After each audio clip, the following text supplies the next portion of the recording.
তো কন্টেন্ট বানানোর আশা এবং আপনাদের অনেক ভালোবাসায় আমরা ভ্যানে করে চলে গেলাম শিয়ালদা, না মানে অবশ্যই ট্রেনে উঠেছি। তো আমাদের গন্তব্যস্থল হচ্ছে ভিক্টোরিয়া। আমরা শিয়ালদা স্টেশনে নেমে একটু গিয়ে আমরা ট্যাক্সি ধরলাম, কারণ আমাদের কাছে অনেক পয়সা আছে। যাই হোক, সবথেকে বড় মিথ্যে কথা। তো সেখানে গিয়ে আমরা কপাল ঠুকছিলাম, কারণ আমাদের জ্যামেতেই আটকে গেছিলাম। তো এখান থেকেই আমরা কিছু অ্যাস্থেটিক ভিডিও করতে করতে পৌঁছে গেলাম ভিক্টোরিয়া। সেখানে এসে বুঝলাম এর দ্বারা কিছু হবে না, তো আমি ভিডিও করা শুরু করে দিলাম। তো চলো আমরা ছোটো করে ভিক্টোরিয়াটা ঘুরে নিই।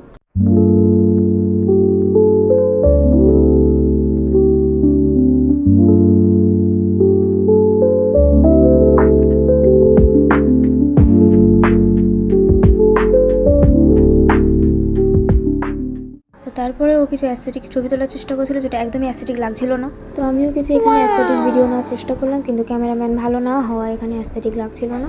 বাই দ্য ওয়ে, পিছনে যে ছবিটা দেখতে পাচ্ছেন এটা খুবই সুন্দর একটা পেন্টিং ছিল। তো তারপরেই আমরা দেখে এটা বাইরের গেট, আমরা বেরোলাম এবং সেখানে গিয়ে খুবই সুন্দর 3টে ব্যাকপ্যাক দেখতে পেলাম। তো এখানে খুবই সুন্দর লাগছে, ও কাকিমার সাইডে।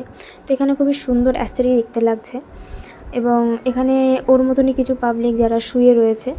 তো তারপরেই আমরা এখানে অনেক সুন্দর সুন্দর গোলাপ গাছ দেখতে পাচ্ছি, যেগুলো খুবই সুন্দর লাগছে এবং ভিক্টোরিয়াকে আরও সুন্দর করে তুলছে।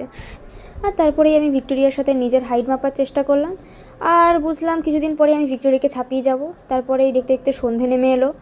তো আমাদের বাড়িও ফিরতে হবে, তাই আমরা ভিক্টোরিয়াকে টাটা বাই বাই জানিয়েই বাড়ির দিকে রওনা হলাম। তো আমাদের এই স্ট্রাগলের জন্য একটা সাবস্ক্রাইব তো সান্ত্বনা পুরস্কার হিসেবে আশা করতেই পারি। তো দেখা হচ্ছে নেক্সট ভিডিওতে, এখনের জন্য বাই বাই।